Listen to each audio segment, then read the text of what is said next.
পৃথিবীর সবচেয়ে দামি বস্তু হচ্ছে মহিলা, পৃথিবীর সবচেয়ে সম্মানী বস্তু হচ্ছে মহিলা, পৃথিবীর সবচেয়ে উত্তম বস্তু হচ্ছে মহিলা, শান্তি দেওয়ার বস্তু হচ্ছে মহিলা, তৃপ্তি দেওয়ার বস্তু হচ্ছে মহিলা, সার্বিক সুবিধা দেওয়ার বস্তু হচ্ছে মহিলা।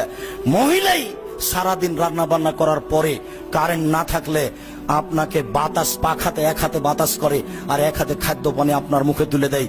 এই হলো মহিলা। মহিলাকে আপনি চিনেন, মাথায় গোবর আছে, এই জন্য আপনি তাকে চাকরি করতে পাঠিয়েছেন। ও চাকরি করতে যাবে কেন?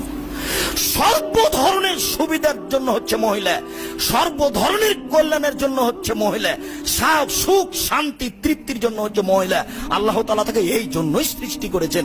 সে অশুভ ফল হতে পারে কি করে? ছি ছি ছি ছি ছি ছি।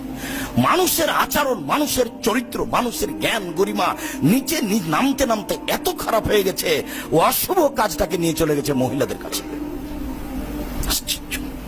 অশুভ ফল গ্রহণ করা হারাম, কাবিরা গুনাহ।